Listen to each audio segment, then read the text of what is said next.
Labvakar! Mūsdienās ir tā, ja jaunietis 9. klasi beidzot nezina, kurp doties, viņš iet uz vidusskolu. Pēc tam viņš noteikti aizies uz augstskolu, dabūs labu darbu.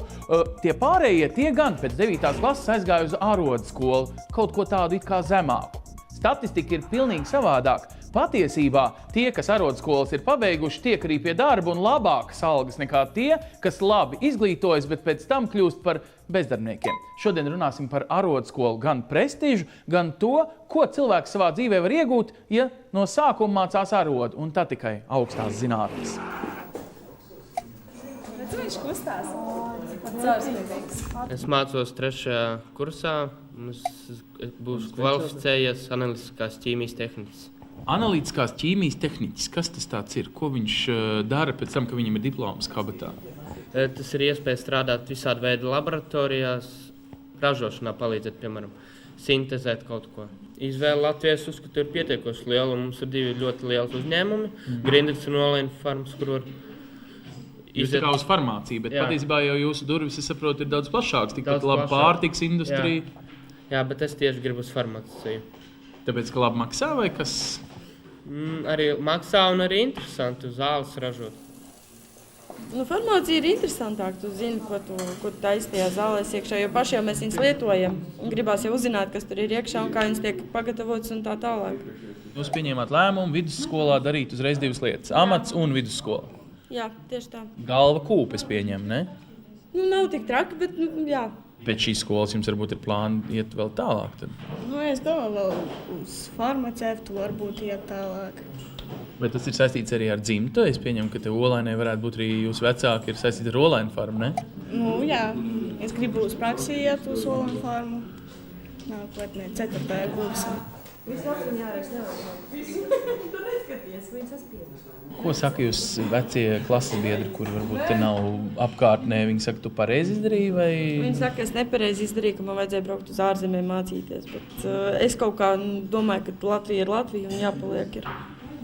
Attiecīgi šajā profesijā visdrīzāk Latvijā jūs pelnīsiet gana labu algu, lai neskatītos uz kaut kādu zemeņu dobu īrijā, vai ne? Iespējams, jā. Jau daudzus gadus iepriekš mums ir bijusi ļoti laba sadarbība ar Farmācijas biotehnoloģijas asociāciju un arī Latvijas ķīmijas un farmācijas uzņēmuma asociāciju, jo pirmām kārtām tā nosaka, kādi speciālisti vajadzīgi darba tirgū. Un pēdējos gados jau tikai ar asociācijas atbalstu tiek arī komplektētas jaunas grupas, kādi speciālisti vajadzīgi darba tirgū. Problēma ir tikai viena, mēs nespējam sagatavot nozarei speciālistus. Protams, ka jums pietrūkst kā? Finansējumu priekš studentu daudzumu? Tā, kad vajadzētu vēl vairāk šajā brīdī apmācīt jauniešus tieši darba tirgu konkrēti Olaina farmām vai Biolaram, jo arī viņiem tiek atklātas jaunas ražotnes un vajadzīgi jauni speciālisti. Un paralēli tam, lai mēs apmierinātu darba tirgus pieprasījumu, arī mēs jau pēdējos 3 gadus cītīgi sadarbībā ar Nodarbinātības valsts aģentūru un Eiropas sociālā fonda atbalstu apmācam bezdarbniekus ar konkrētām darba vietām. Daudzi no šiem beidzējiem, kuri beiguši šo Eiropas kursu un dodas strādāt uzņēmumos, izlemj tomēr, ka ar šo izglītību par maz, un viņi turpina jau studijas augstākā izglītībā. Nora, jūs šajā skolā atgriezusies vēlreiz? Tieši tā.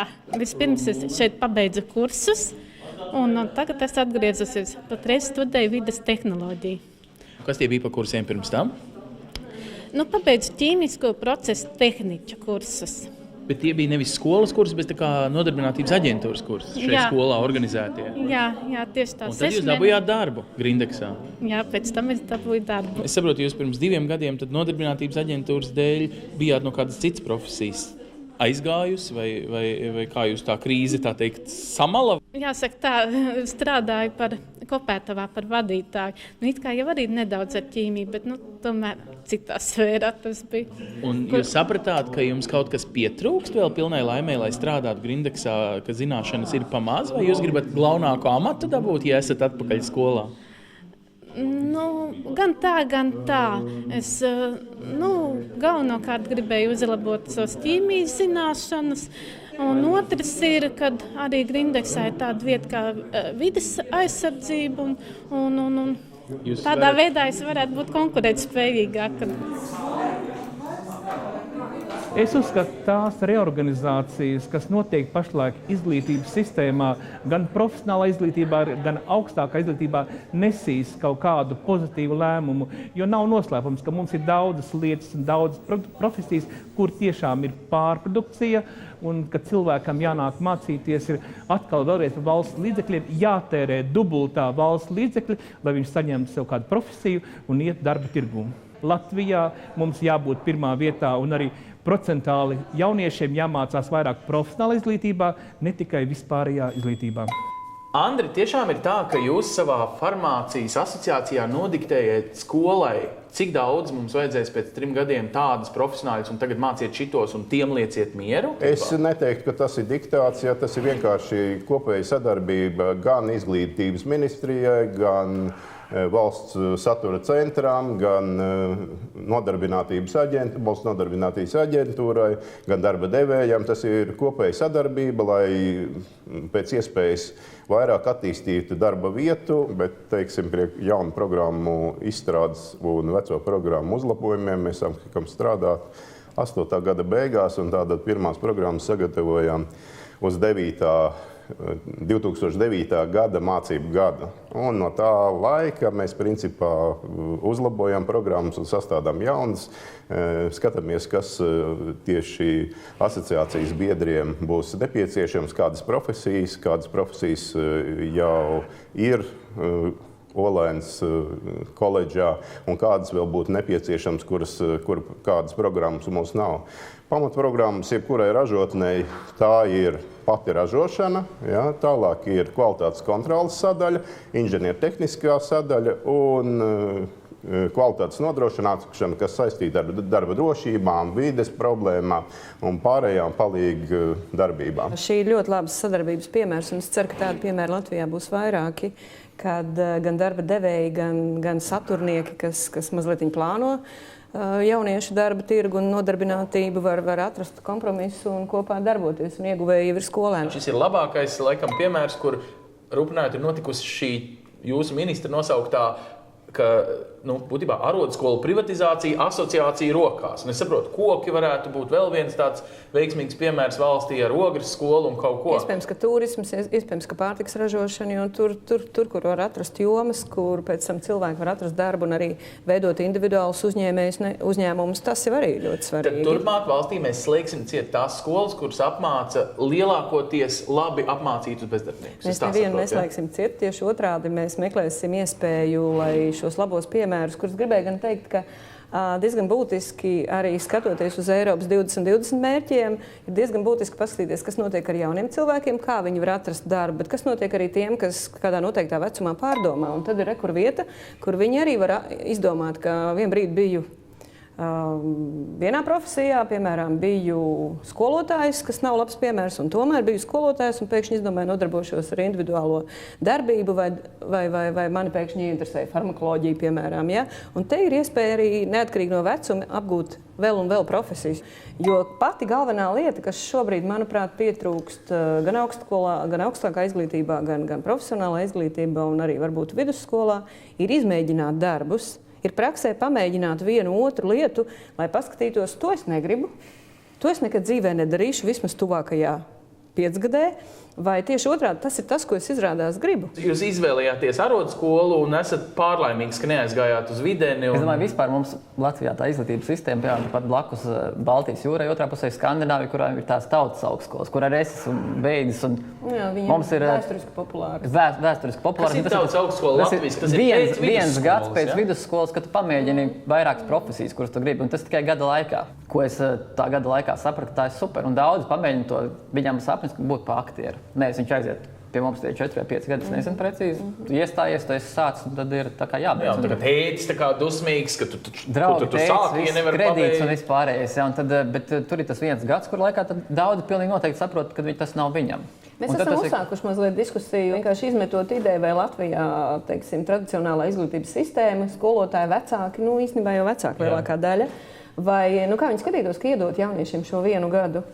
Un kādus 2-3 gadus 12. klases beidzēji, pat ja viņi zina, ko viņi grib darīt, viņi saka, es gribu brīvprātīgā darbā paskatīties tieši to nozari.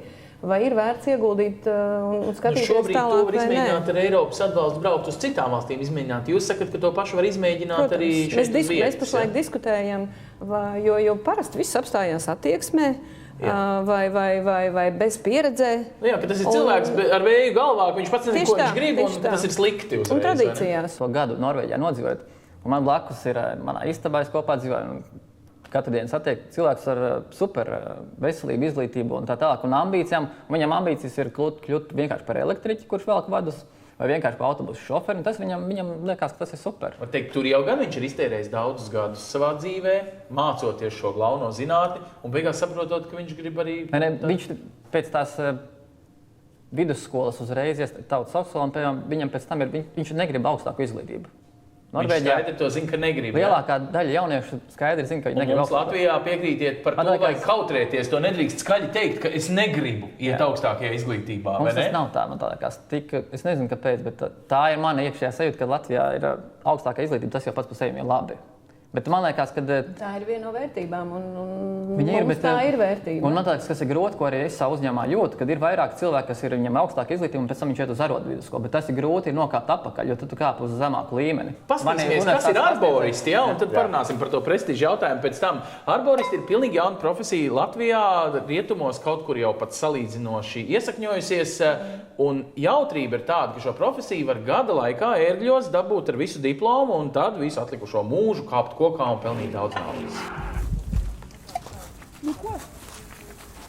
Tu varētu kāpt augšā un pa šito virvi. Kāpēc labam arboristam ir jāmāk labi karāties kokā? Tas ir darbs augstumā, parasti kaut kādi 7-11 metri. Tas ir darbs ar zāģiem, gan ar parasto zāģīti, gan ar motorzāģi. Tās ir virves, kuras var viegli pārzāģēt, tāpēc visam ir jābūt droši maksimāli. Arborists kā tāda salīdzinoši pasaulē jauna profesija ir tāds ļoti pieprasīts tirgū. Latvijas tirgum vēl ir jāsaprot, ka Latvijas vērtība ir koki, pilsētas vērtība ir koki. Un tad, kad pašvaldības to sapratīs, tad tā būs ļoti pieprasīta profesija. Mēs zāģējam bīstamos kokus, kas apdraud apkārt esošās būves un dzīvības, mašīnas. Mēs zāģējam sausos zarus. Mēs palīdzam kokam augt pareizi un nekļūt par bīstamu koku. Tas ir pareizi veidot zarus, ko koki, diemžēl, pilsētā paši nemāk. Ļoti interesanti ir tas, ka mēs neizgudrojām arborismu Latvijā. Mēs Vācijā strādā vairāk kā 20 gadus, 30 gadus, un tā profesija ir vēl senāka. Mēs pirmie arboristi Latvijā brauc mācīties uz Vāciju, tad viņi brauc atpakaļ. Bet šobrīd ir situācija, ka Latvijas arboristi strādā gan Lietuvā, gan tagad ir uz Krieviju aizbraukuši no labajiem kokiem, un Rīga, Igaunija, Norvēģija, tepat kolēģi ir bijuši Norvēģijā, tā kā, jā, mēs braucam kopt citas kokus. Hop, dibenu strādā ar gurniem. Ar gurniem. Ar gurniem. Sit augšā gurnus. Uģi, ko jūs darījāt līdz šim? Mācījos Valmierā, vidusskolā, un hobijs ir orientēšanās. Orientēties jau vajag tur, kur ir daudz koku, vai ne? Tas ir mežā. Par cik tas ir tāds arī salīdzinoši zaļš hobijs, tad ir nelielas iemaņas bijušas saistībā ar tām visām kāpšanas lietām, varētu tā teikt. Un tad līdz ar to gribējās to papildināt, jo zināju, ka to te māca. Un attiecīgi arī apgūt varbūt to sarežģīto nosaukumu profesiju. Tā prestiža lieta, kad mācās arodskolā, tu tur kaut kādā arodskolā tur. Ir tagad tā, kad draugi paziņas nedaudz par to, tā kā kādreiz pasmējās, pazobojās, kad tagad mācies arodvidusskolā. Bet es domāju, ka es pats biju pārsteigts par to, cik ātri te viss notiek, cik ātri viss tiek ņemts, ja tu vienu dienu neesi klātī, tu jau esi kaut ko nokavējis, kas tev teorētiski pēc tam varētu iegriezt. Tā kā es domāju, ka nav nepieciešams apgūt kaut kādas zinātnes lielas, lai darītu darbu, kad varbūt pat labāk ir tad, ja tu esi apgūsi tieši to profesiju konkrēto un tu viņu dari, nevis tu zini. Uzvelc sevi, pavelcies uz augšu. Nē, kā? Un šito te pavelc, ja? Ar labo. Ar kreiso velc uz sevi uz leju, ar abām rokām. Jūs esat sākuši piedāvāt jauniešiem profesiju, kura principā liekas tāda interesanta, bet ļoti mazskaitlīgs pieprasījums. Pieprasījums varbūt dotajā brīdī ir mazskaitlīgs, bet nemaz jau tik maz šo profesiju nav beiguši. Dotajā brīdī es paskaitīju, ir kaut kur 87 jau arboristi Latvijā ir. Un ja no tā pirmiem gadiem rēķina, tad tur bija arī uzņēmēji, kas gribēja saprast, kas tas ir. Tur bija arī pašvaldību darbinieki un tie arī, kas tagad ir kompānijas nodibinājuši. Ja? Un katrā gadījumā viņi tie, kas tādu arboristu idejas nesēja arī Latvijā un arī šī darba tirgu. Tad jūs mācāt ne tikai uzkāpt kokā, bet arī smuki viņu sakopt un pēc iespējas saglabāt dabā? Mēs mācām arī iestādīt, mēs mācām vainagu veidot, mēs mācām vainagu tīrīt, pacelt, nosēdināt, mācām nolaist zarus, tie, kas ir varbūt smagāki, ko nevar nomest un apakšā varbūt kādas būves. Vai būs viens mirklis, kad būs tā, ka viņu būs pa daudz varbūt, un tad jūs uz 10 gadiem vairs nemācīsiet? Es dotajā brīdī neteiktu, bet skatītos tālāk iespēju, kā šiem cilvēkiem celt izglītības līmeni vai kvalifikāciju, par to, ko mēs esam domājuši nākošos 2 laika posmos, ja te ir jau kāda prakses periods ir pagājis par to.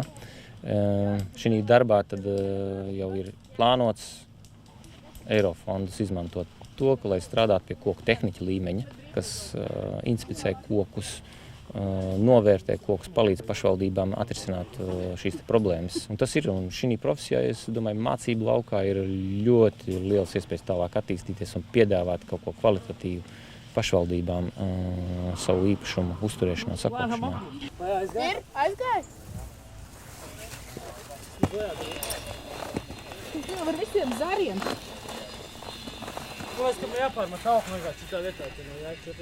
Tikai gadiņu nomācījies cilvēks, uzreiz ir baigais profesionālis. Latvijā citi teiks, paklausies, kas tu tāds esi? Gads aizmirsti. Tu drīkst tikai par zemāko līmeni strādāt. Tas arī ir zemākais līmenis. Tas ir zemākais līmenis, bet par cik nav konkurentu šim zemākam līmenim mūsu valstī, arī vispār Austrum Eiropā.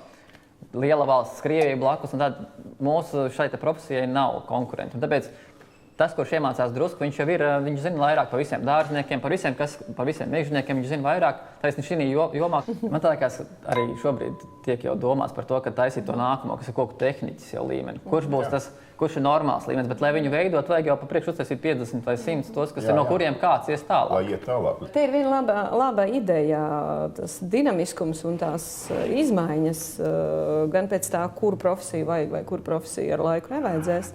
Saka, ka tas mācību process ir jāveido īsāks. Viņš tiešām ir jāpaliek pa soļiem, lai tie, kas izvēlās, saprot, tagad es eju uz pirmo soli, tā kā jūs sakat, bet es redzu arī, ka, ja es to izvēlēšos, man būs arī nākamā izaugsme, kas ir jūsu piemērā. Ja? Principā, ja skatās uz Grideks, tad jebkurš uzņēmuma darbinieks 2 reizes gadā iziet apmācību un kārto reizi gadā eksāmenu. Ja?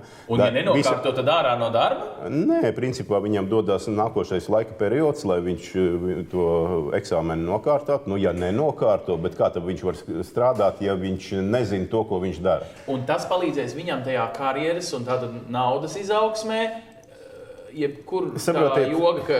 Nē, saprotiet, tehnoloģijas visu laiku attīstās. Ja? Kvalitātes prasības ar katru gadu pieaug. Tātad mums jāiet līdzi laikmetam, līdzi tehnoloģijai, līdzi kvalitātei.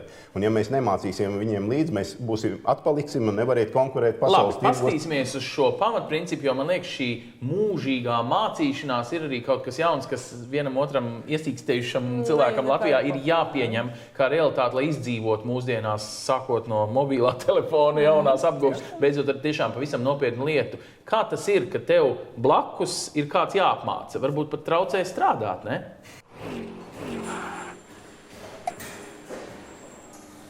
Jurgeni, jūs bijāt tikpat samulsis jaunietis 9. klasē kā visi, kad negribējāt īsti ne tur, vai gribējāt pamēģināt? Ķīmijā jums labi gāja?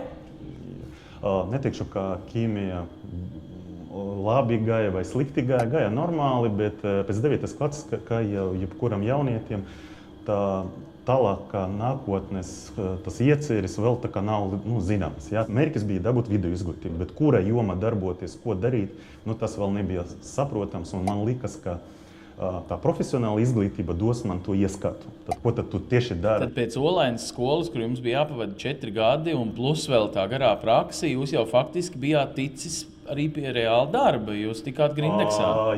Jā, tajā pusgadā, kad bija praksē, tad kas ir ļoti labi, ka tā pati Olainas koledža, kur es mācījos, viņa norganizē praksi, nodrošina to prakses vietu, un es tiku Grindeksā un varēju iziet to praksi, un arī pēc tam, ka es izrādījos, ka es paliku tur arī strādāt. Jūs neapstājāties? Jā, protams, ka jebkuram jauniešam ir stipras ambīcijas, bet bija skaidrs, ka jāmācās tālāk, protams. Tad es aizgāju uz Rīgas Tehnisko universitāti tālāk mācīties, un paralēli es strādāju Grindeksā. Man bija jau liels klāsts to priekšmetu, kur es jau pārzinu, un man mācīties bija daudzreiz tā kā vienkāršāk.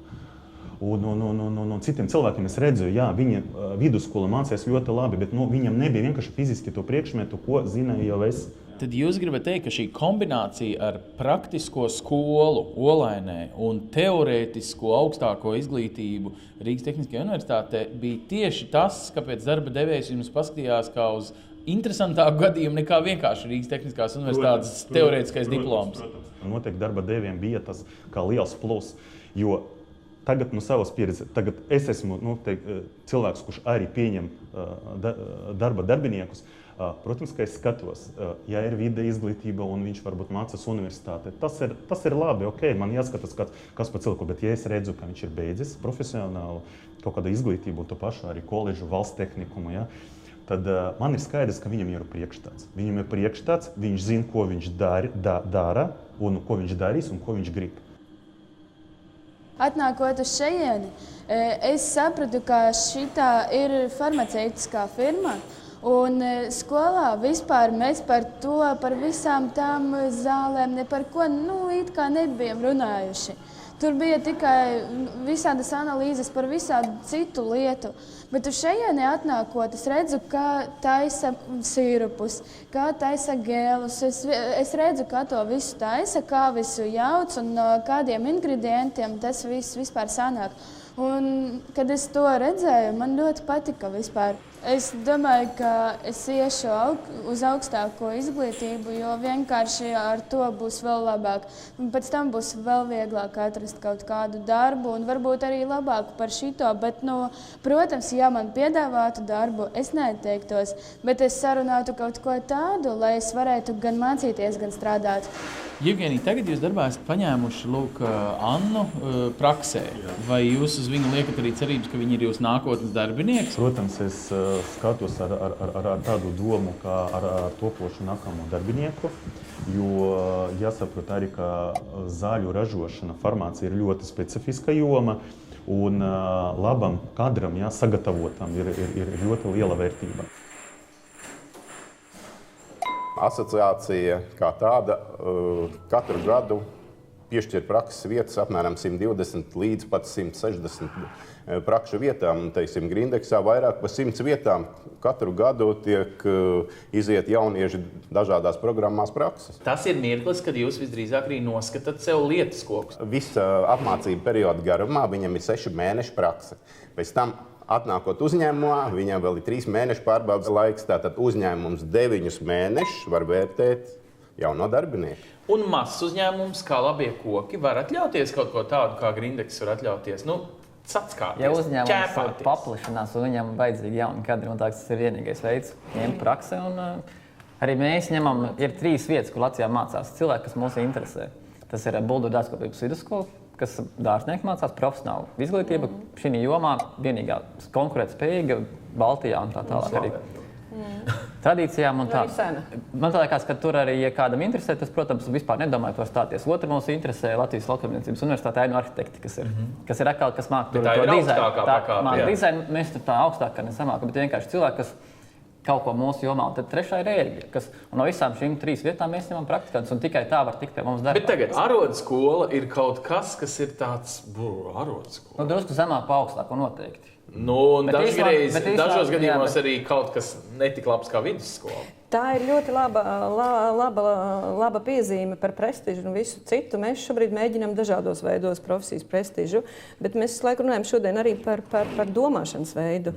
Vai tas, ka es iemācos kaut ko liederīgu, neliederīgu, bet vienkārši darbojos tajā, kas man patīk, tas ir tas, ko mēs arī šobrīd izglītībā gribam. Augstākā profesionālā cilvēkiem ir jāatgriežas pie iespējām darīt to, kas viņiem patīk. Jā, ļoti svarīgi. To, kas viņiem patīk. Un mēs kaut kā esam aizmirsuši tieši tāpēc, ka jūs sakat, ekonomika, darbs, tas viss ir pareizi. Bet ja mēs jauniem cilvēkiem noņemsim patikšanu un tiem pēc 50 noņemsim patikšanu, tad mums nebūs zaļa Latvija. Ne tikai zaļa, mums būs nelaimīgi cilvēki čupiņi, uz soļa, bet jūs kā liela uzņēmuma pārstāvi, kad pie jums atnāk cilvēks pieteikties darbā, jūs tiešām nesākat ar vārdiem kāda izglītība augstākā, tad runāsim tālāk. Nē, protams, ka tā ir viena no prasībām, jo viņš pretendē uz amatu, kur viņš piesakās, un tur ir nepieciešama augstākā izglītība. Protams, ka tā ir, ja viņš nepretendē uz tādu amatu, un viņam nav profesionāls kaut kādas ķīmiskās iemaņas, tad mēs viņam lūdzam, vai jūs nevarētu pamācīties tur un tur. Ko jūs darīsiet tālāk? Jums ir tautas skola Norvēģijā, jums ir Bulduru tehnikums, jums ir jau kaut kāds galvenais grāds? Vienkārši, lai saprastu. Man ir arī grāds īstenībā, bet es ar to nekur nebāžos. Man ir arī pedagoga izglītība. Tā kā bakalaura speciālais man ir pabeidzis. Arborists, kas sēžot kokā, māca citus. Protams. Reku praksē nāk cilvēki, viņam jāmāca. Man liekas, uzsvars ir taisnība uz to, ka vienalga tā, kas bija pirms 100 gadiem, kad bija tas, ka tu kaut ko proti darīt, un pēc tam tev labi sanāk, tad tev ir daudz pasūtījumu, tu ņem zeļus, mācās. Tad ir tu sāc vadīt to kaut kā, piemācies kaut ko klāt, un man liekas, ka tas ir nav slikts veids. Viņu nevajag vienmēr, bet viņu nevajag arī ignorēt. Viņš man liekas vienkārši bija kaut kādi 50 gadi, kad tādu modeli nevarēja izpraktizēt. Labi, man ir secinājums, ja mēs sakārtosim to arotskolu sistēmu un domāšanu cilvēkos un arī to prestižu jautājumu, man liekas, mēs dabūsim pilnu Latviju ar laimīgiem cilvēkiem. Šitas mums izdosies.